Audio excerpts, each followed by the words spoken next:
Let me ask you something interesting. What are some of the first magical ideas you ever learned came from a Disney movie? Think about it. Before many people ever read a spiritual book, before they heard the words ritual, spell, or intuition, they were watching animated stories filled with curses, enchantments, talking spirits, magical mirrors, transformation potions, destiny prophecies. And here's the fascinating part: a lot of those ideas didn't come out of nowhere. Many Disney films are actually built on ancient mythological and occult symbolism, not in a sinister way like the internet conspiracy theories suggest, but in the sense that these stories are drawn from very old spiritual archetypes. And when you look at them through an occultist lens, you start realizing something. These movies weren't quietly introducing people to ideas about power, transformation, shadow work, intuition, and spiritual awakening. So today we're going to break down some of the occult messages hidden in Disney movies and then talk about the esoteric meanings that most viewers, like me and you, completely miss. But before we get into it, if you enjoy exploring spirituality beyond the traditional religion and learning how to interpret symbolism in everyday life, come join us inside the Modern Day Spiritualist community. You can scan the QR code at the top of your screen because that's where we have deeper conversations like this about energy, symbolism, and spiritual development. The link is also in the description for you. Okay, now let's talk about Disney and the occult. Uh, Disney stories are built on ancient mythology.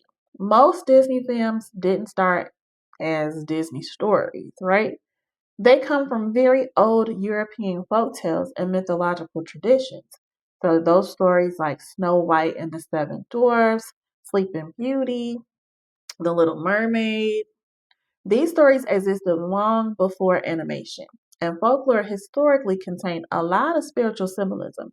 For example, the enchanted forest, witches and wise women, magical objects, transformation spells, all that, spirit guides, disguised as animals. These elements reflect ancient ideas about the spiritual world interacting with the human world.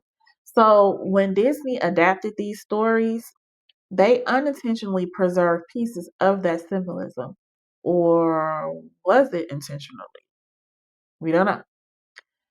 All right, let's talk about one of the most famous magical objects in Disney, and it appears in Snow White and the Seven Dwarfs. And that's the magic mirror. At first glance, it seems like, a simple storytelling device. But mirrors have deep occult symbolism, like we know that, right? In many traditions, mirrors represent self reflection, truth, portals to hold hidden knowledge. And the queen's obsession with that mirror represents something psychological. So she's constantly seeking validation from outside herself. Does that sound familiar? No, not none of y'all. I'm just saying, right? It sounds familiar, which ultimately becomes her downfall. Now, from an esoteric perspective, the mirror scene symbolizes spiritual warning. Okay? If someone's identity depends entirely on external validation, then their power becomes very fragile. True power requires internal grounding. Don't forget that. Don't say I never told y'all nothing either. All right, now let's talk about Ursula and the contract.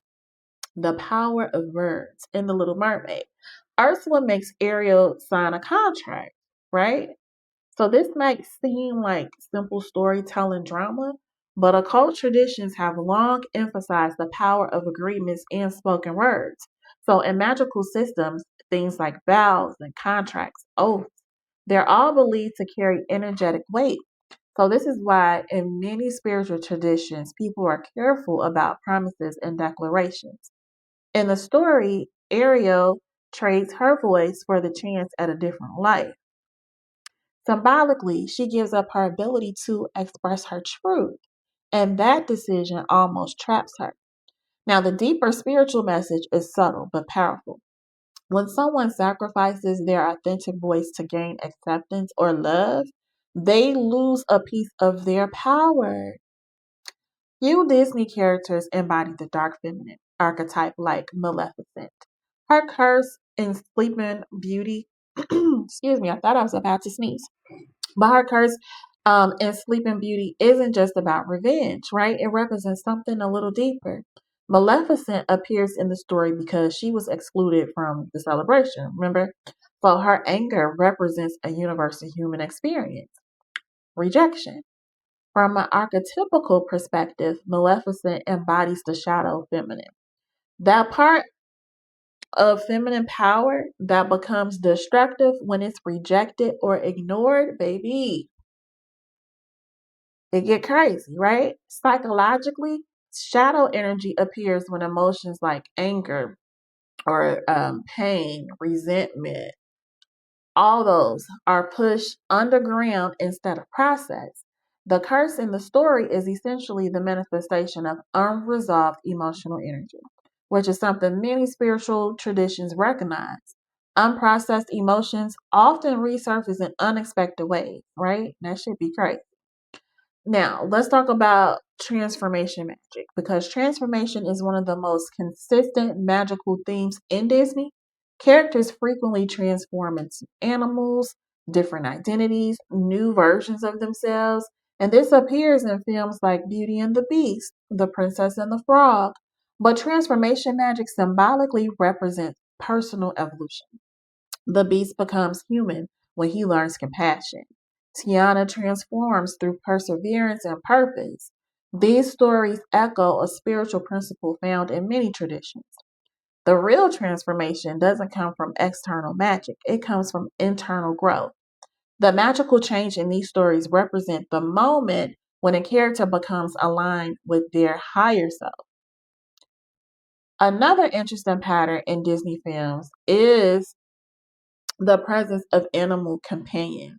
So characters, they'll often receive guidance through these animals who they'll, warn them of danger or assist them in difficult moments. They guide them toward their destiny, all that, right? And so in mythological traditions, animals often symbolize spiritual guides or protective forces, and they represent intuitive wisdom. The idea that guidance doesn't always come through logic, sometimes it appears through instinct or intuition or subtle signs. Now, while Disney presents these animals as cute side characters, their symbolic role is actually quite ancient. They represent support from the unseen world. Now, when you step back and look at these stories collectively, something is going to become very clear to you if you're paying attention.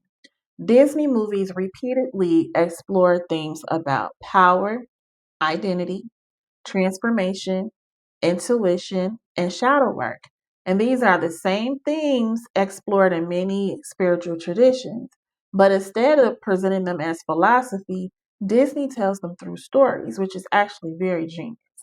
And it's actually one of the reasons why these films resonate with people so emotionally because they're tapping into deep patterns that humans can recognize almost, instinctively, like instantly. So, are Disney movies secretly teaching occult knowledge? Not exactly. But they are built on stories that contain ancient symbolic patterns. And when you start looking at them through a spiritual lens, then you can begin to see layers that most viewers miss. Stories about curses become stories about emotional shadow. Stories about magic become stories about transformation. And then suddenly those childhood films reveal ideas that are very, very profound, surprisingly, which is why adults enjoy them just like children do, right? So, if you enjoy exploring symbolism like this and looking through culture and movies through a different spiritual lens, then let me know in the conversation. Let me know in the comments what show or movie you want us to break down next because once you start seeing the symbolism, y'all know what I say, you're going to realize that it's everywhere. Okay? I'll see you in the next episode.